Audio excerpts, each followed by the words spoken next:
MMA, mertua menantu? Aku dong. Kita kedatangan dua tamu kita yang sangat spesial. Mereka adalah pendiri Bimbel. Wah, keren banget nih.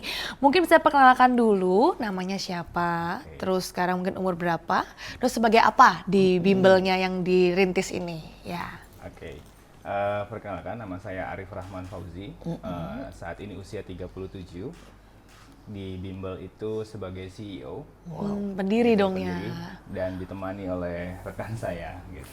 Nah, boleh Oke, kenalkan halo, namanya. atas saya Ihsanin Nurul Islam. Saya itu sebagai salah satu pendiri juga, membantu Mas Arif, juga sebagai pengajar gitu. Jadi nggak cuma pendiri, tapi juga ngajar langsung nih ya. Betul. Mas Arifnya sendiri ini nggak Ngajar. ngajar juga nggak? Ngajar juga. Ngajar juga. Jadi ini sekarang bimbelnya sudah berkembang seperti apa ya. Tapi waktu memulai kapan dan kemudian apa nih motivasinya? Kenapa sih memangnya sekolah kurang ya? Wah, ini kan mengganggu kami nih ya. Betul. Yang sekolah-sekolah ini kan seringkali berkata, kenapa bimbel lebih sukses dan istilahnya lebih berkembang dan anak-anak membutuhkan bimbel, padahal harusnya sekolah ini kan harusnya ya mencukupi. Nah, boleh mungkin nih banyak sekali ibu-ibu, adik-adik yang berkata apa nih kelebihannya? Oke. Berawal sebenarnya karena kita latar belakangnya guru gitu ya. Kita latar belakangnya guru. Kita pengajar di sekolah swasta waktu itu di Jakarta Timur. Kemudian sering ngumpul bareng sama teman-teman gitu ya. Akhirnya melihat kompetensi talent, kemampuan teman-teman yang bisa kita kembangkan. Gitu. Dari ngobrolan kopi, ngobrolan pintar, akhirnya kita coba mewujudkan potensi diri agar bisa bermanfaat.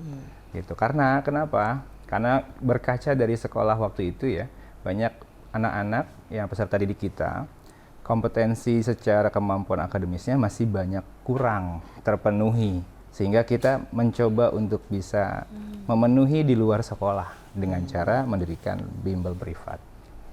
Kalau dari Ihsan nih. Oke, jadi kebutuhan bimbel ini penting sih ya, karena kita berkaca dari siswa kita juga gitu.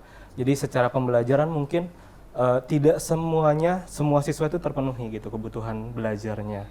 Karena kan di dalam satu kelas kalau misalnya di sekolah kan kita harus kontrol puluhan siswa gitu kan. Tapi kalau misalkan dengan bimbel, dengan bantuan bimbel dan juga private, biasanya kita bisa lebih terkonsentrasi gitu. Kita bisa memenuhi kebutuhan siswa, karena kan kebutuhan siswa dalam belajar kan beda-beda gitu ya. Belum lagi gaya belajar anak-anak kan beda-beda. Ada yang kinestetis, ada yang audio, ada yang visual gitu. Nah, ini yang coba kita terapkan di dalam bimbel gitu. Jadi kita berusaha untuk memenuhi kebutuhan siswa gitu. balik lagi nih ya, tahun berapa ini pertama kali Mulainya, berdiri? karena dengar-dengar tadi dari sekolah ya. Iya, kan udah lama nih kalau dengar-dengar ya. 37 nih soalnya, berarti kan udah Terus kemudian sekian puluh tahun nih. sudah berkembang gimana nih sampai kemana nih sekarang? Oke. Kita mulai mencoba membicarakan di tahun 2018. Kita mulai mengumpulkan, belum lama-lama betul juga belum ya. lama. Dari 2018 kita coba mengumpulkan instrumen, kurikulum dan segala Sebelum perangkatnya, betul. Kemudian sampai perizinan sertifikat Kemenkumhamnya di 2019 itu semua sudah clear. Tetapi pada saat tahun 2020 gitu ya, ini tantangan terbesarnya karena pas COVID. Wah, Gitu, pas kita running pas COVID. mulai nih ya baru Berarti gas baru ya. justru Mulai mau start gas, malah kena COVID. Betul. Waduh. Sempat tertahan kita 1 sampai 6 bulan gitu. Tapi animo orang tua ternyata tetap ada. Justru apalagi pas nggak ada COVID, sekolah ya. Betul. Sehingga akhirnya yang tadinya kita privat secara datang gitu rumah ke rumah, kita coba buka kelas secara online. Gitu. Justru karena sebenarnya anak-anak ini dapat online, malah mereka lebih nggak fokus gitu Betul. ya. Jadi justru bimbelnya dibutuhkan juga gitu, walaupun Betul. walaupun online ya masih yang Betul. jatuhnya ya. Kalau sekarang online juga atau enggak? Itu beragam sih. Memang ada sekarang orang boleh. tua yang memang mintanya online, ada orang tua yang memang minta kita untuk hadir langsung biasanya. Wow. Datang hadir tuh berarti ke rumahnya ya rumah. gitu, atau ada kelasnya juga di tempat bimbel ini. Kita melayani hanya privat saja sebenarnya. Jadi hanya tutor yang memang hadir ke rumah gitu, ke rumah customer atau ke rumah muridnya. Karena Gitu. untuk permintaan memang lebih banyak Lebih private banyak, sekarang. Betul.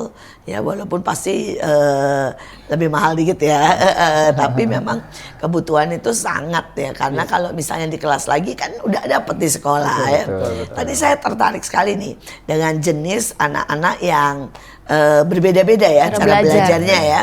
Ada yang genetis, ada yang apa itu Audio, visual. Nah, boleh nggak terangkan beberapa supaya orang tua dan anak-anak ini menemukan? Karena seringkali yang jadi problem adalah mereka ternyata bukan bodoh ya, Betul. dan bukan tidak tertarik, Betul. tetapi ada sesuatu hambatan di mana mereka tidak menemukan apa yang terbaik buat mereka. Kedua, orang tua ya, ini banyak orang tua yang masih kadang-kadang kuno ya. Kalau anaknya mau belajar, nggak boleh dengerin musik, ya nggak boleh masang televisi gitu ya. Semua harus fokus. Tapi ada yang anak-anak kalau sunyi senyap tidur. Ya bukannya bisa belajar ya. Tapi kalau ada musik, ada apa itu sesuatu, justru dia bisa lebih cepat menyerap pelajaran. Nah, tolong jelaskan supaya orang tua dan anak maupun di rumah itu nggak konflik ya. Yang pertama kalau di Casa Privat gitu ya lembaga kita memulai dengan asesmen awal. Tes dulu ya. Tes dulu untuk mengetahui apa gaya belajar mereka dulu. Kalau kita sudah mengetahui gaya belajar mereka, maka metode yang digunakan akan berbeda. Nah, tesnya nih gimana Gitu. nih tesnya nih? Tesnya Seru nih. Betul. Tesnya tes tertulis yang kita siapkan, instrumennya berupa tes tertulis. Dari tes tertulis itulah nanti kita akan mengetahui jenis gaya belajar apa si anak ini. Kira-kira nih ya buat kita ini kan kasih istilahnya cicipannya ya buat orang Sedikit tua ya. dan buat anak nih ya, sedikit aja. Ciri-ciri yang audio ini bagaimana? Ciri-ciri yang lain bagaimana nih gitu. Oke, kalau yang audio sendiri karena dengan namanya ya audio, mereka lebih senang mendengarkan, gitu ya, dengan suara, dengan musik, gitu itu audio. Sementara yang visual itu sendiri lebih senang ke penglihatan atau gambar, gitu kan. Kemudian tayangan itu visual. Visual. Sementara yang kinestetik gitu ya, yang kinestetik itu sendiri gerak. Memang ada beberapa anak yang kalau orang lama bilang, ini anak nakal nih. Padahal dia tantrum lari ke sana lari ke sini, sebenarnya bukan dia nakal, tapi Dan memang bukan ADHD dia ya? kinestetik, bukan ADHD. Adapun yang anak ADHD itu biasanya anak ADHD justru lebih pintar. Justru lebih pintar nanti ketika dia menemukan cara atau Cara metode yang yang tepat, pas. yang pas. Jadi nggak ada tuh kategori anak yang nakal, anak yang bodoh. Semua anak itu punya kebutuhannya. Yang penting kalau kebutuhannya itu bisa dipaskan, maka dia akan bisa menemukan potensi dirinya. Saya percaya setiap anak punya benih ajaib. Betul. Tapi benih ajaib itu harus dirangsang Betul. dengan zat tertentu ya. Nah, ya karena kadang-kadang melihat tanaman yang satu dikasih vetsin bertumbuh, berbunga. Betul. Yang satu harus kena matahari, yang satu harus kena teduh. Betul. Ya rupanya setiap kita begitu unik. Saya berharap bahwa setiap kita orang tua maupun pribadi anak-anak jangan pernah menganggap dirimu bodoh seperti yang tadi dikatakan. Jangan pernah menganggap dirimu tidak berarti. Tetapi di dalam diri kalian ada sejuta benih yang kalau itu dengan tepat dikembangkan, dipupuk akan menghasilkan sejuta talenta. Dan kita semua akan menjadi orang-orang yang luar biasa. Kita diciptakan sangat spesial, sangat indah, sangat mulia. Jangan pernah lupa ini. Kita teruskan ya. Bagaimana dari Pak Iksan ya, orang tua ini mengamatinya bagaimana supaya orang tua sedikit banyak bisa mengarahkan anak-anak ya, dan jangan justru menghakimi atau menentang karena memaksakan sesuatu yang sebenarnya Bukan mereka. Terutama anak-anak yang kinestetik nih mungkin ya, mungkin kok Betul. belajar kok dia nggak bisa diem gitu ya. Oke, mungkin ini mah pengalaman ya Bu ya. Iya, iya. Jadi biasanya kalau untuk saya ketika mengajar gitu ya, saya juga harus ada komunikasi aktif sama orang tua. Jadi kadang anak itu di sekolah, di rumah diem, tapi di sekolah aktif gitu. betul. Karena memang aslinya anak itu ya yang ada di sekolah. Orang tua tuh kadang nggak tahu gitu aslinya anak kayak gimana. Jadi biasanya kalau misalkan kita ngajar, kita pendekatan secara emosional dulu. Supaya anak terbuka, supaya si anak mau menyampaikan kebutuhan belajarnya itu apa gitu. Jadi kita nanti bisa secara tepat menangani atau memberi materi dengan gaya belajar yang sesuai gitu. Nah, setelah itu biasanya kita komunikasi secara aktif sama orang tua bahwa anak tersebut adalah misalkan kinestetis gitu. Jadi kita nggak bisa yang memaksakan siswa untuk belajar secara pasif ya, itu yang kayak yang tadi yang gaya belajar lama gitu. Kalau orang tua lama kan biasanya belajar ya udah harus fokus gitu. Betul. Kadang memang anak ada yang senang belajarnya sambil dengerin musik gitu kan, itu karena itu bisa merangsang siswa untuk fokus belajar. Terus ada juga yang memang kadang nih ada soal yang sudah dikerjakan sudah benar jawabannya, tapi anak tetap minta untuk dijelaskan gitu. Jadi berarti kan secara gaya belajar dia kebutuhan belajarnya adalah dengan gaya audio gitu. Dia pengen diceritain ulang nih kenapa begini kok bener sih Nah, gitu ya. Nah, itu yang jadi PR kita. Jadi biasanya kita ngasih laporan harian dan juga bulanan ke orang tua. Gitu.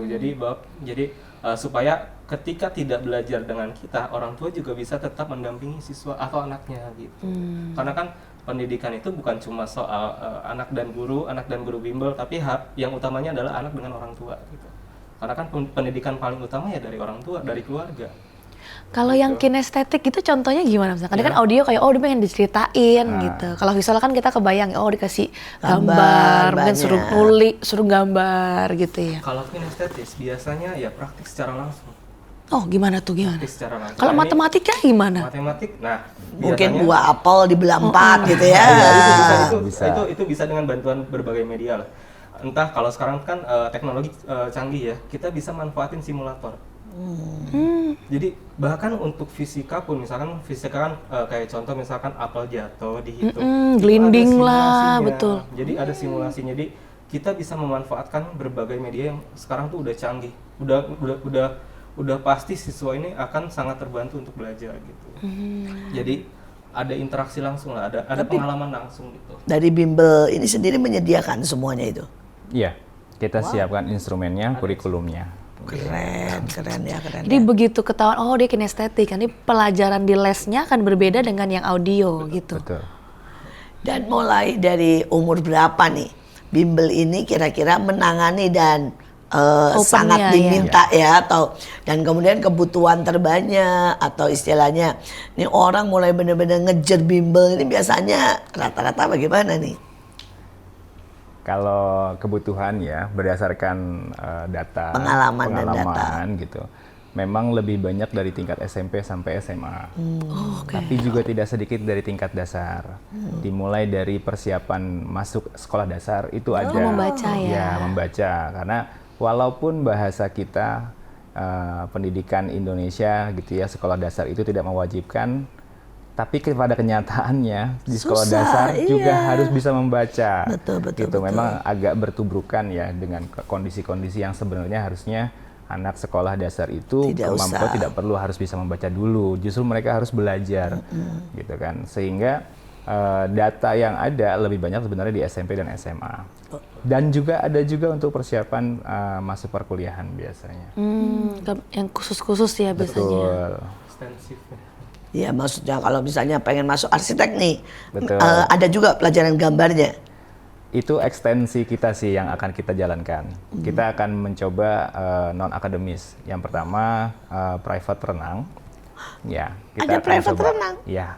Wow. Kita coba private renang. Yang kedua kita coba untuk desain. Desainnya apa nih? Desain grafis. Grafis ya. Iya, desain grafis dan fotografi. Ini ekstensi kita. Talentnya sudah ada, tinggal kita running saja. Wow, Jadi nanti kalau ya berarti ada ya. yang daftar langsung nih. Betul. Nah, Tapi ini private ya berarti ya. Private. bimbelnya ini cuma di Bekasi atau sudah sampai ke misalnya provinsi lain atau bagaimana nih? Kantor kita kebetulan di Rawalumbu, gitu ya. Untuk jangkauan Jabodetabek sampai saat ini, yang paling jauh kita promosi, kita lakukan MOU itu sampai ke Pulau Seribu. Wah. Gitu, sampai ke Pulau Tapi Seribu. Pulau Seribu memangnya Ada. ada Sekolah, gurunya. ada gurunya, ada. Ada sekolah. Kebetulan Oh, sekolahnya tahu ya, tapi kalau memang kebutuhan di sana ya. Betul. Tapi bagaimana dari maksudnya Bimbel. dari bimbel ini sampai ke sana gitu. Betul. Itu beranjak dari kebutuhan sekolah untuk pemenuhan UN atau ANBK ya waktu Dulu itu ya. masih. Oh, UN. persiapan. Masih UN, sekarang kan udah Persiapan, dihapuskan. betul. Iya, Tidak, dulu tidak tahu semua- menteri lagi yang datang nih ya. Semua takut karena mau Karena UN setiap semua kali takut. menteri kan ada peraturan baru nih. Ya. Jadi kalau dulu tuh sempat ke Pulau Seribu menjelang UN biasanya kita ngirim tutor ke sana, Bu. Jadi ngirim tutor, kita kita pendalaman materi selama 1 minggu biasanya. Oh, didur ya. Iya, udah 1 minggu nggak ada pembelajaran dari guru-gurunya, tapi dari kita nanti. Dari kita. Jadi kita ngirim guru ke sana. Bagus, Gitu. bagus. Kadang-kadang juga perlu variasi ya, mendekati UN dan sebagainya. Kalau terus cuma pakai metode guru juga kadang-kadang bosen. Ini oke juga ya buat sekali-sekali selingan Buat gitu selingan ya. oke banget. Dan guru-guru juga pasti akan belajar dan melihat kelebihannya ataupun kekurangannya. Nah, ini pengalaman yang menarik ya, misalnya ada anak yang udah hampir di DO ya, atau guru sudah give Orang up tua nyerah. dan kemudian apa nih ternyata ketemu nih gitu ya. Nah, itu ada nggak dari Mas Arief sama Mas Iksan ya? Satu pernah ada pengalaman, jadi menjelang 1 minggu menjelang UN. 1 minggu? 1 minggu menjelang Wah, UN. mepet Jadi sekali. ada satu siswa nggak bisa mengerjakan MTK sama sekali. Benar-benar nggak bisa sama sekali. Padahal anak SMA gitu ya, SMA Waduh, salah padahal satu SMA juga bahannya nggak semudah itu ya. Iya, gitu. Jadi selama 1 minggu itu, ya itu saya terus secara aktif, nggak hanya pada saat saya datang gitu. Jadi kadang by WA juga diskusi gitu. Sampai akhirnya, alhamdulillah dia dapat nilainya baik dan juga kuliahnya juga keluar. Wih, kejar seminggu nih. Kejar seminggu. Karena Waduh. memang yang sering saya terapkan adalah kita jangan selalu berpatokan sama dasarnya. Jangan terlalu berpatokan sama yang dijelaskan sama guru, tapi kita harus Ngerti. meninggikan logikanya gitu. Jadi yang diutamakan adalah logika, karena kan secara pola belajar dalam matematika kan adalah bernalar kritis gitu, logikanya harus dipakai juga. Jadi itu yang harus diutamakan gitu. Jadi kalau misalkan kita hanya berpatokan sama rumus, kalau soal A pakai rumus ini ya nggak bisa, nanti siswa nggak akan ngerti. Ketika diganti model soalnya ya udah blank aja gitu. Jadi dia ngerti soalnya kenapa itu begitu. Betul, jadi kita harus pahamin soalnya. Bahkan mau dia nggak seperti hafal apa. pun nggak tahu ini era atau apa, dia ngerti cara Bisa, ngitungnya betul, karena dia betul. nalarnya jalan gitu Iya. ya. Oh. Nah, sekarang bagaimana dengan kita sedikit diskusi nih ya. Kalau di luar negeri seperti yang tadi dibicarakan, bahwa anak-anak tidak boleh diajarkan membaca dan menulis. Betul. Tidak boleh berhitung dulu. Tetapi mereka harus diajarkan untuk coret-coret, bebas, kreativitas. Karena menurut mereka begitu diajarkan matematika atau membaca dan menulis, itu mematikan banyak sel Kreativitasnya ya. dan pertumbuhan dalam pikiran ya. Tetapi kenyataannya Cina tidak menerapkan itu. Ya, Jepang juga tidak menerapkan itu ya. Bahkan Cina dan Jepang dari anak umur 2 tahun udah belajar baca Dipaksa nulis nih menulis, ya. iya. Dengan kumon, dengan segala macam ya. Nah, ini sekarang dan pemerintah kita ini kan menurut saya rada-rada bingung ya. Karena setiap 4 tahun ganti. Terus kemudian tambah lagi dengan di sekolah di pemerintah dikatakan tidak wajib. Tetapi kenyataannya sekolah Sekolah bagus. harus. Beberapa anak untuk masuk kelas 1 aja tesnya baca nulis. Bahkan ada yang tesnya 3 bahasa. Indonesia, Inggris dan Mandarin. Ini bagaimana nih kalau menurut para bimbel ini ya? Ya, kalau kami gitu ya sebagai lembaga tentunya menyiapkan segala kebutuhan yang ada di masyarakat.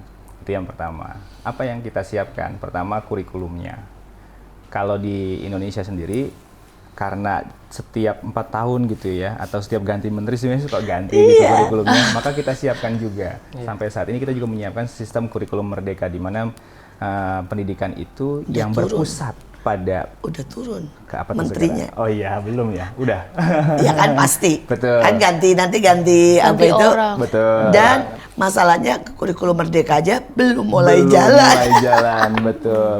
Yang berpusat pada murid kita pun siapin. gitu ya. Aduh, dari Yang dia suka interestnya apa itu yang difokusin Betul. gitu kan sebenarnya. Sebenarnya bagus banget kunci dari kurikulum merdeka itu sendiri sebenarnya adalah voice, choice, dan ownership. Kita libatkan suara anak, Betul. kita libatkan pilihan anak. Agar apa? Agar anak itu sendiri merasa punya kepemilikan. gitu. Jadi dia milih apa yang dia mau tuh. Kayak kalau kuliah mungkin jurusan gitu ya. Betul, sebenarnya bagus, tapi sekarang belum dimulai saja belum, belum. Sedangkan Nadim udah ya hampir berakhir nih masanya. Betul. Wah, kita ini memang di Indonesia sangat puyeng dengan ini. Apalagi sekolah ya. Betul. Mau nggak beli bukunya, nanti dibilang berontak. Tapi mau beli, bisa nggak kepake. Betul. Wah, dulu waktu jadi guru pasti juga Galau nih ya. Iya, Dilema. pasti dilema karena ya tadi kita belum sampai ke implementasi secara maksimal sudah berganti bergulir gitu. Tapi memang itulah Indonesia. Karena, sebenarnya bukan Indonesia, lebih ke tepatnya ke pendidikan karena sifatnya dinamis. Tapi sebenarnya kalau di tempat lain yang saya dengar dan saya pelajari, mereka memberi waktu itu minimal 10 tahun. Karena menurut mereka Perubahannya tanpa ya. 10 tahun tidak mungkin. Betul. Gampangnya dalam jenjang waktu 10 tahun adalah baru akan kelihatan. Iya betul. Gitu ya. Tapi kalau bahasa saya pendidikan di Indonesia karena begitu luas Indonesia gitu ya. Ragam budaya, ragam istilahnya bahasa, ragam pemikiran sehingga akan muncul juga perbedaan different. Makanya di kurikulum Merdeka itu sendiri juga ada diferensiasi, bahasanya kan gitu. Sehingga kita juga harus memenuhi kebutuhan diferensiasi itu. Baik itu kurikulum nasional di kurikulum Merdeka saat ini ataupun kurikulum yang lain. Seperti Cambridge kita juga siapkan. Oh ya, jadi ntar kalau yang Cambridge gimana tuh? Nah, Double kah atau kalau Cambridge ya Cambridge? Kalau di les ya, kalau di les tuh gimana? Kalau di les tergantung siswanya di sekolah pakai kurikulum apa. Betul. Gitu. Kalau misalkan memang siswa tersebut pakainya Cambridge ya kita Cambridge Arahnya ke sana. Ke sana. Kalau memang kurikulumnya pakainya nasional atau Merdeka ya udah kita pakai kurikulum Merdeka gitu. Itu sih paling. Kalau misalnya yang Cambridge itu kelebihannya dari kurikulum kita apa? Perbedaannya, Perbedaan plus antara minusnya. Cambridge dan kurikulum kita. Mungkin sebenarnya secara ini sama ya, secara apa namanya, secara konten lah, konten sama gitu. Cuma menurut saya yang membedakan adalah dari segi level soal dan lain sebagainya tuh jauh beda. Jauh beda. Kalau misalkan di Cambridge biasanya ada level yang kalau misalkan di Cambridge disebutnya A level atau AS level. Dia menuntut siswa untuk belajar contoh belajar matematika, dia nggak menghitung dasar lagi, tapi ada beberapa soal yang dikasih jika ada persamaan sekian, nah nanti si siswa nentuin sendiri inputnya. Jadi misalkan kalau misalkan kita apa namanya kecepatan mobil kan kita nggak hanya berfokus sama satu kecepatan gitu ya, tapi siswa nentuin sendiri kasusnya seperti apa. Oh, dia buat soal, dia kerjain? Iya, jadi gitu. hanya dikasih clue dan ketentuan persamaannya seperti apa, nanti siswa yang nentuin analisanya. Jadi siswa benar-benar menganalisa dari nol gitu, hanya berdasarkan apa namanya si persamaannya. Jadi ya sebenarnya contoh, ada mobil berjalan gitu ya, dia bisa mainin kalau mobilnya berhenti hasilnya gimana, betul. kalau mobilnya ngebut hasilnya gimana, itu Ya. jadi dia membuat anak ini mikirnya lebih Lebih luas. optionalnya banyak ya, opsinya jadi banyak. Tapi kalau pelajaran membaca, kebetulan kami juga menerapkan dua sisi ini ya. Pelajaran membaca di playgroup dan TK itu sangat berbeda. Jadi mereka menerapkan justru tidak pernah seperti Indonesia A, I, U, E, O. Mereka menerapkan langsung dua suku kata ya dan gambar. Sedangkan Indonesia A, I, U, E, O. Jadi dulu, mereka nggak ada pelafalan dulu ya. M, A atau B, U, Bu, Budi gitu nggak ada. Iya. Mereka langsung apel, apa pokoknya dua suku kata semuanya. Karena ini Inggris juga kali ya, jadi Terus tapi juga Indonesianya juga mereka terapkan modelnya begitu.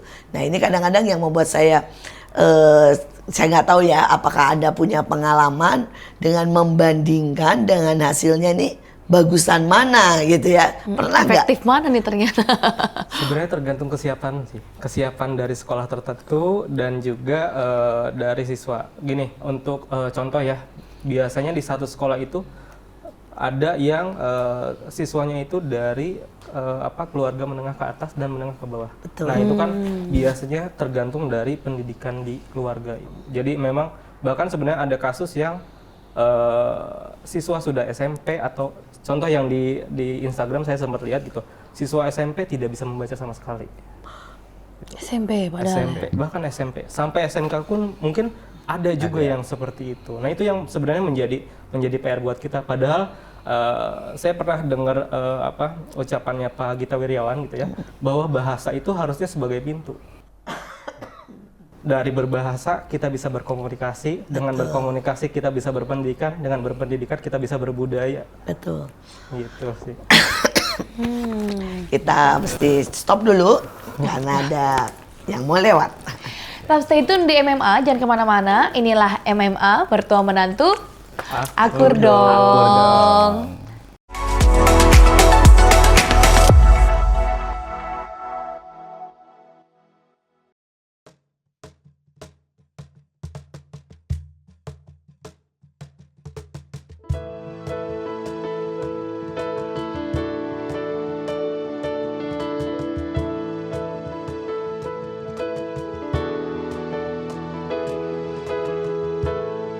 Di sini ada satu kisah, cerita tentang anak manusia menantang hidup bersama,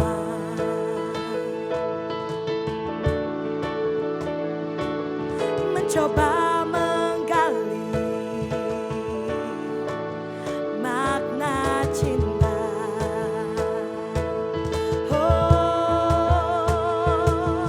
tetes air mata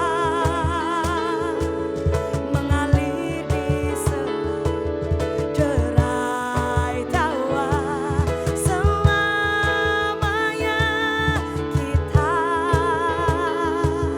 tak akan berhenti mengejar matahari.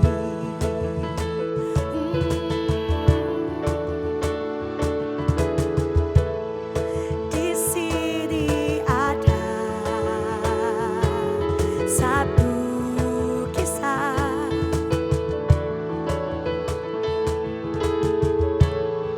cerita tentang anak manusia menantang hidup bersama.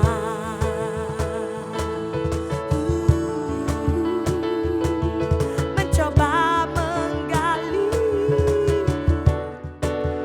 makna cinta. Oh, tetes air mata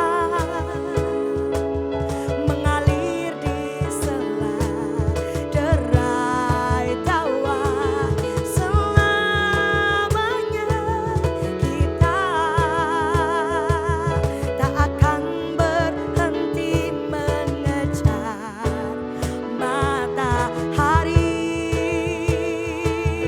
Oh, tetes air mata mengalir di sela derai tawa. Selamanya kita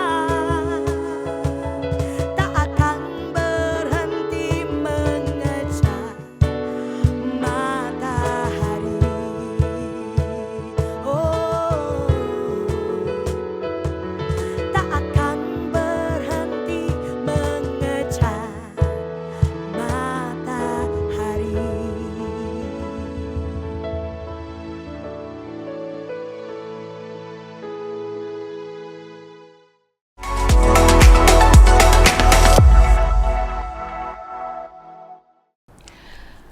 Kembali lagi di MMA, inilah MMA, mertua menantu, Akur dong. Kita masih dengan Pak Arif dan juga Pak Iksan.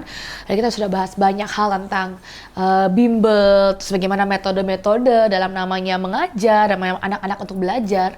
Cuma saya tadi tertarik satu hal. Tadi kan sempat dibilang ini ya, oh ternyata ada siswa SMP tapi belum bisa membaca dan menulis. Nah, tadi kan sempat bilang juga, oh banyak kan mayoritasnya SMP, SMA, tapi ada juga yang les untuk mereka belajar baca, belajar tulis.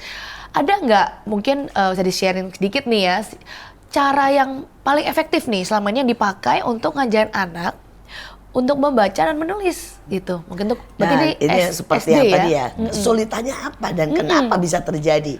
Apakah memang seperti saya temui itu pernah terjadi di daerah Bantar Gebang dan sebagainya ya, di mana memang maaf kata itu sekolah negeri dari jenjang TK sampai sampai SMP gurunya cuma 2. Kurang. Nah itu kan akibatnya ya seperti itu. Anak-anak itu masuk di kelas, dikasih PR, dikasih apa, dan gurunya keliling. Ya dari bawah sampai atas gitu. Jadi ujungnya anak-anak ini akhirnya tidak bisa belajar. Karena itu ya kebetulan kami akhirnya masuk ke sana dengan metode rumah singgah untuk memberikan pelajaran tambahan per kelas ujungnya ya. Tapi masalahnya bukan karena salah sistem ataupun anak-anak ini bodoh, tapi ternyata masalahnya adalah gurunya cuma 2. Kurang. Jadi Nggak bagaimana? bisa, Nggak ada guru ya. iya, Nggak ada bisa guru meng-cover. gitu ya. Nah, jadi apakah ini problemnya ini bagaimana nih? Apakah ditemukan yang lain? Bisa juga kan kita tahu ya ada dileksia ya. Betul. Dan ini kan di Indonesia banyak orang masih tidak menyadari kelainan ini. Bahwa ada anak-anak yang memang dileksia yang kebalik ya. Nah ini kan kalau tidak ditemukan, guru mencap anak ini bodoh. Betul. Nah ini kan juga, nah ini pengalaman-pengalaman bimbel, masalahnya apa ini sampai tidak bisa membaca? Iya, kalau terkait dengan permasalahan nggak bisa membaca, sebenarnya kompleks ya kalau kita bicara latar belakang permasalahannya. Berdasarkan pengalaman, ada memang pernah ditemukan anak nggak bisa membaca itu cuma karena trauma. Ya, karena trauma apa? Karena trauma ayahnya yang terlalu galak. Sehingga ia tidak muncul kepercayaan dirinya. Nggak berani nyoba Nggak ya. berani nyoba. Itu salah satu faktor di Indonesia yang sebetulnya peran orang tua itu justru Sangat paling penting gitu kan ya, untuk bisa menumbuh kembangkan potensi anak. Sementara kalau dari lingkungan dari orang tuanya saja tidak support atau bahkan bikin traumatik, ya itu yang akan bisa membuat anak itu kesulitan. Kemudian dari apa lagi? Nah, kalau dilihat dari pengalaman yang sudah ada gitu, sekolah negeri banyak sekali guru yang kosong, bahkan yang bukan bidangnya ngajar lain. Betul. Gitu. Kan Itu terpaksa ya. karena terpaksa gitu. Matematika, karena kimia, kebutuhannya semua. betul. Iya, satu guru. Satu guru jadinya. Nah, itu juga sebagai problem gitu ya. Sehingga problem itu sebenarnya nggak bisa kita tuntaskan hanya satu peran saja, pemerintah saja. Nggak mesti harus orang tua saja yang berperan. Semua aspek, semua stakeholder harus bisa berperan. Sehingga kami pun ikut andil hadir untuk bisa mengcover sedikit banyaknya kebutuhan orang tua untuk bisa memenuhi kesempatan anak itu belajar bisa lebih membaca. Gitu. Nih balik tadi dengan soal kebutuhan dan sebagainya ya. Kebutuhan itu kan seringkali muncul di daerah tertinggal, di daerah miskin yang ada di Indonesia. Betul. Tapi kita seringkali lupa bahwa di dekat kita di Bekasi ada Bantar Gebang dan daerah yang masih agak ada Kabupaten Bekasi yang di pelosok-pelosok, dan kemudian di Jakarta juga ada daerah-daerah yang dalam tanda kutip masih sangat membutuhkan ya. Apakah peran bimbel beranilah atau berkata kami menyediakan juga walaupun mungkin bayarannya tidak seberapa, ataukah kalau dengar privat itu kan saya aja udah takut Mahal. ya, masih mahal gitu loh. Nah ini Betul. gimana nih bimbel? Ya. Iya, kalau sampai saat ini kita menyiapkannya ada kelas rombongan belajar. Sebenarnya rombongan belajar ini adalah tujuannya untuk bisa mengcover kalangan menengah ke bawah, di mana mereka bisa patungan, bahasanya patungan ya rombongan belajar ini, untuk bisa mengcover biaya tutornya, transportasi tutornya. Jadi rombongan belajar ini adalah sebuah program yang disediakan oleh lembaga untuk bisa mengcover kebutuhan peserta didik atau siswa yang sifatnya dari menengah ke bawah, supaya mereka punya kesempatan yang sama. Gitu. Setidaknya sembari berkarya beramal Betul. ya, karena biar bagaimana paling diberkati ya. Betul. Kalau kita memberi kepada orang-orang yang tidak mampu Betul. ya. Saya bangga dengan para orang-orang muda ataupun siapapun lah yang terus memperhatikan orang-orang yang menengah ke bawah. Karena hidup ini tidak pernah selalu di atas, tapi kita seringkali harus melewati banyak fase. Tapi sekalipun ya kita sudah sangat diberkati, ingat masih ada banyak yang sangat membutuhkan, dan bagian kita lah untuk berbagi nafkah, berbagi rezeki, berbagi kesempatan, bahkan berbagi masa depan dengan begitu banyak orang di sekitar kita. Saya berharap bimbel ini akan terus memberkati banyak orang dan akan memperpandai atau ya mencerdaskan bangsa dengan sangat kuat, karena memang menurut saya biar bagaimana pendidikan menentukan banyak hal. Betul. Baik dari akhlak ya, masa depan, bahkan keutuhan bangsa. Saya rasa orang yang gampang diprovokator adalah orang yang memang pendidikannya kurang. Ya. Kalau mereka yang cukup cerdas biasanya akan memikir lebih luas ya dan lebih jauh. Nah, sekarang bagaimana nih pengalaman untuk generasi sekarang ya?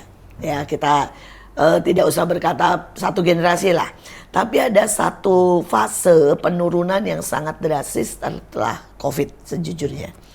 Kami yang punya dan bergerak di bidang pendidikan itu dalam tanda kutip menangis, ya. Setahun lebih ya. Betul. Dua tahun. 2 tahun. 2 tahun. Dan itu penurunan secara kualitas sangat parah. Tetapi itu masih nggak apa-apa. Yang mengerikan adalah penurunan motivasi belajar. Dan kemudian kami dapati anak-anak sudah benar-benar tidak tertarik. Mereka lebih tertarik sama gadget, mereka lebih tertarik sama ya yang lain lah ya. Dan kemudian yang lebih mengerikan lagi adanya AI. Betul. Ya. Dan kami nih guru-guru sejujurnya tidak tahu itu hasil mereka atau hasil AI. Karena sekarang di semua ponsel soal tinggal jepret, Betul. keluar jawabannya dicontoh. Terus Betul. kita mau gimana? Ini kondisi walaupun disita, tapi kan PR mereka sudah pekerjakan begitu. Betul. Dan kita tidak bisa belum lagi yang menyontek dan sebagainya ya. Ya ini bagaimana ini menurut bapak-bapak yang menghadapi harian dengan murid? Oke, gini, memang saya setuju sih dengan statementnya Ibu ya tadi bahwa terjadi penurunan pada siswa-siswa sekarang gitu. Memang sangat mempengaruhi karena adanya COVID ini gitu. Jadi memang sekarang anak lebih senang dengan gadget. Dan sebenarnya faktor utamanya adalah kita juga harus ikut sejalur dengan perkembangan teknologi sebagai guru gitu. Kita ngikutin juga nih. Nggak mungkin melawan ya. Kita nggak boleh ketinggalan. Kita sebagai guru, entah sebagai guru di sekolah atau di bimbel gitu, kita juga harus ngikuti perkembangan. Kita harus tahu gimana memotivasi anak. Makanya sekarang di kurikulum Merdeka, yaitu ada yang namanya pembelajaran berpusat pada murid Gadget. gitu. Oh, pada bukan, pada murid gitu. Jadi gimana caranya supaya murid itu tetap belajar walaupun misalkan dengan menggunakan teknologi, tapi poinnya apa dulu gitu. Jadi harus ada yang dikembangkan. Entah misalkan, jadi kalau misalkan di kurikulum Merdeka ada yang namanya profil pelajar Pancasila. Nah, di situ ada beberapa soft skill yang harus dikembangkan oleh siswa. Dari nalar kritis, kreatif gitu, lalu berkolaborasi. Ini poin-poin penting yang memang harus dikuasai oleh siswa. Makanya sekarang di kurikulum Merdeka itu gimana caranya supaya guru itu bisa ikut perkembangan teknologi, lalu bisa memotivasi siswa sehingga siswa itu bisa dengan nyaman belajar, bisa dengan mempunyai kebebasan untuk mengembangkan potensinya semaksimal mungkin gitu. Jadi kita nggak bisa lah Bu yang mengatur siswa untuk jadi apa gitu. Tapi kita harus tahu siswa itu potensinya apa, dan kita sebagai guru bertugas untuk membantu siswa untuk mencapai potensi terbaiknya gitu sih paling. Tapi bagaimana sekarang? Ini langsung realnya nih ya. Iya. Realnya. Memotivasi anak-anak ini untuk kembali belajar. Ya karena misalnya nih, ini contoh lah dulu anak saya. Ini ngomong 10 tahun yang lalu loh. Walaupun sekarang ya dia sudah menyelesaikan S2-nya, tapi dan sudah bekerja. Tapi ini bicara 10 tahun yang lalu ya. Belajar matematika dia bilang buat apa, ada kalkulator. Ya, terus kemudian sekolah dia bilang buat apa? Semua di gadget menerangkan lebih bagus. Mulai dari IPA, tumbuhan, sampai cara bekerja, sampai cara untuk istilahnya beternak ayam, ikan. Betul. Dan ini menurut dia hari itu ya 10 tahun yang lalu loh. Dia berkata bahwa sekolah sama sekali tidak berguna. Karena dia bilang saya lebih banyak belajar lewat gadget daripada lewat sekolah. Ya 10 tahun yang lalu sih saya pakai jurus pemaksaan ya. Pokoknya lu dapat titel, setelah itu mama nggak peduli. Itu jurus pemaksaan. Pokoknya lu dapat titel S2 karena dunia masih tetap butuh titel. Setelah itu gua nggak peduli. Dan caranya gimana lu dapat titel, mau nyontek mau apa terserah lah, mama nggak peduli. Nah itu jurus dulu tuh ya 10 tahun yang lalu ya.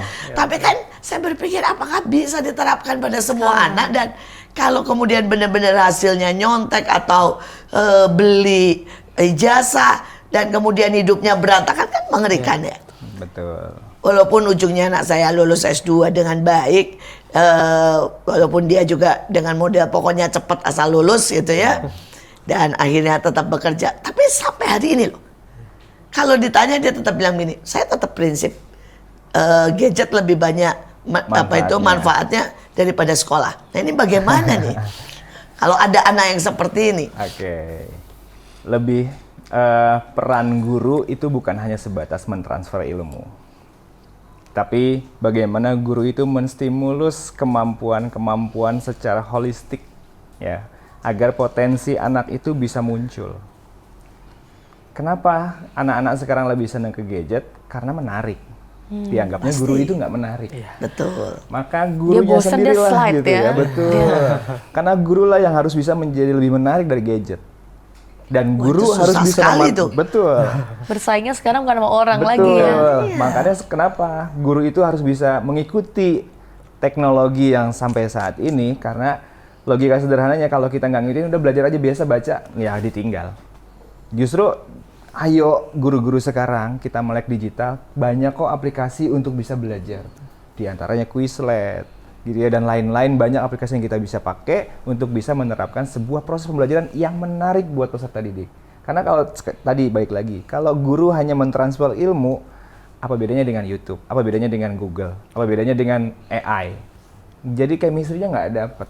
Tapi kalau guru memposisikan dirinya bahwa dia adalah sosok yang harus bisa mencerminkan dirinya, dia itu bisa berakhlak mulia dan bisa menstimulus peserta didiknya juga berakhlak mulia, potensi-potensi kayak tadi disebutkan profil pelajar Pancasila, ada yang namanya nilai kemandirian, kejujuran gitu kan, dan nilai lain-lainnya di profil Pancasila, maka tingkat kemampuan guru sudah cukup baik, maka nggak ada lagi tuh bahasa sekolah itu nggak ada gunanya. Jadi yuk guru-guru, saya ngajak guru-guru dimanapun yang ada di Indonesia, mari kita tingkatkan potensi diri kita dengan teknologi yang ada agar kita tidak tertinggal, tidak dibohongi oleh murid. Betul. Gitu. Kenapa? Karena banyak teknologi AI dan sebagainya. Bahkan sekarang soal tinggal di foto dapat hasil loh. Betul. Tuh kan? Dan dijelaskan kenapa loh. Betul. Mengerikan Saya juga sekarang. pusing ya dengan misalnya IPA, maaf kata ya, semua di di sosmed kan digambarkan sangat bagus ya. Betul. Sedangkan kita masih berkata misalnya ya dengan hukum misalnya ya, Archimedes tidak ada peragaan. Betul. Itu kan gimana ya? Itu yang membosankan buat siswa ya. Betul. Makanya kita harus bikin semenarik mungkin dalam Tapi kan pembelajaran. sekolah tidak punya budget. Apalagi kondisi ya maaf kata yang di daerah timur, betul. di daerah yang miskin. Ada solusi nggak nih dari bimbel nih ya? Boleh Mangga. menjawab? Jadi sebenarnya untuk sekolah yang memang tidak ada budget sebenarnya bisa mengajukan guru tamu, Ibu. Ada, jadi biasanya di sekolah-sekolah itu mengundang narasumber untuk menjadi guru tamu. Nah, biasanya memang ada contoh misalkan praktisi mengajar. Nah, biasanya dari orang-orang perusahaan, mereka mau untuk hadir ke sekolah untuk mentransfer ilmu gitu. Lalu kalau kita bicara soal media pembelajaran yang menarik gitu. Sekarang udah banyak kok media pembelajaran yang gratis yang bisa dipakai oleh guru-guru gitu. Contoh saya itu mengajar di sekolah mengajar pemrograman gitu ya. Secara realnya kita kan harus punya yang namanya microcontroller dan lain sebagainya gitu, sensor. Tapi kalau misalkan memang tidak ada alat dan bahan sama sekali, kita bisa menggunakan yang namanya simulator. Betul. Gitu. Jadi Nggak punya handphone juga bisa, ada simulatornya. Iya, betul. Tuh. Bahkan ada program saya ada ya semacam kartu itu bisa dipakai untuk belajar pemrograman. Kartu itu yang diproduksi oleh AWS. Jadi AWS memproduksi sebuah kartu yang bisa dipakai untuk belajar di Afrika sebenarnya, khususnya di Afrika gitu. Jadi itu saya punya produknya bisa dipakai di dimanapun gitu. Jadi di daerah tertinggal pun kita bisa digunakan sebagai bahan pembelajaran gitu. Ya itu memang tergantung Bapak Ibu gurunya harus kreatif, harus ikut perkembangan teknologi. Jangan sampai ketinggalan, jangan sampai mau dibohongin siswa gitu. Wah, kalau pakai kartu gitu, pemrogramannya belajarnya apa? Bahasa pemrogramannya atau konsep dari algoritmanya aja gitu. Saya kebetulan IT dulu. Konsep biasanya. Jadi konsepnya, jadi mulai dari berpikir terstrukturnya gitu. Jadi nanti tuh ada di kartu tuh ada ada gambarnya gimana caranya untuk menyelesaikan. Jadi nanti mereka kartunya itu dalam bentuk puzzle biasanya. Nah, puzzle-nya disusun sampai dengan bisa menyelesaikan masalah gitu. Bagus. Ya, saya juga percaya sih itu karena contohnya kan Profesor Yohanes ya. Dia mengambil dari siswa semuanya dari Papua dan dia buktikan yang mereka sudah sampai SMP, sampai SMA sama sekali tidak bisa membaca dan tidak bisa matematika. Begitu masuk ke tempat beliau dalam 3 tahun mereka menjadi juara Olimpiade Matematika. Itu sudah terbukti ya, walaupun sampai kali ini bagian kami itu sebenarnya gini. Butuh sekali ya harusnya transfer ilmu. Gimana apa sih yang dibuat gitu ya, gimana caranya. Nah itu kan itu yang tadi sebenarnya ini penutup nih ya untuk bapak ibu bapak-bapak di sini untuk bicara sedikit tips lah supaya motivasi anak-anak di rumah, ibu-ibu ini yang mendengarkan rata-rata kan ibu-ibu ya yang menghadapi mungkin anaknya males, anaknya berkata matematika susah ya. Tipsnya apa nih supaya tiba-tiba seperti Profesor Yohanes atau mungkin dari sini bimbel ini bisa memotivasi seorang anak. Karena kita ada di ujung daripada acara kita. Oke. Gini. Intinya adalah bagi orang tua jangan pernah lelah untuk melakukan riset atau analisa terhadap anaknya. Karena sekali lagi kita nggak bisa hanya mencoba satu opsi saja untuk anak sehingga kita langsung menemukan hal itu, sebuah potensi anak. Maka kasihlah anak itu diberikan pilihan sebanyak-banyaknya. Mana yang lebih dominan terhadap pilihan yang kita berikan. Dari pilihan A sampai Z misalkan gitu, di antara aktivitas di setiap harinya kontinu, anak akan lebih dominan misalkan di A. Maka baru kita kuatkan di A-nya. Agar ya? Betul pilihan B, C sampai Z-nya itu bisa menutupi dari kekurangannya. Betul. Dari Pak Insan? Ya, itu setuju ya dengan tadi Pak Arief gitu bahwa kita sebagai orang tua harus secara aktif yaitu berinteraksi dengan siswa, mendekatkan diri secara emosional dengan siswa gitu. Nggak hanya menyuruh tapi mengajak, ayo kita belajar gitu, mendampingi siswa. Karena kalau misalkan hanya menyuruh ya biasanya anak akan kesel gitu. Tapi kalau misalkan orang tuanya mengajak bareng-bareng gitu, lalu secara emosionalnya dekat, biasanya mereka akan lebih lebih aktif juga mau untuk belajar gitu. Jadi ya itu kuncinya adalah gimana sikap orang tua terhadap anak-anaknya gitu. Jadi itu yang utama sih. Di akhir daripada pembicaraan kita, Bimbel memang dibutuhkan, tapi ujungnya adalah hubungan. Ujungnya adalah pendekatan secara pribadi. Ujungnya adalah menggali potensi anak dan membuka wawasan kita yang paling besar. Supaya kita bisa terus berkembang. Karena tidak ada kata berhenti belajar. Seumur hidup, pembelajaran adalah sebuah keuntungan, sebuah masa depan, sebuah kemajuan dalam sudut apapun dalam hidup ini. Sekali lagi tidak ada anak yang bodoh. Hanya kita belum menemukan caranya atau apa yang mereka cocok dan mereka suka. Sekali lagi marilah gali terus, jangan menyerah. Untuk para orang tua, untuk para guru-guru di luar sana jangan menyerah. Karena tentunya mereka semua itu punya cara dan punya jalannya masing-masing. Sekali lagi inilah MMA, mertua menantu. Akur Akur dong. dong. Jangan lupa untuk like, komen, dan juga subscribe YouTube kita Asia Zara. Dan juga stay tune untuk episode-episode selanjutnya. Sampai jumpa.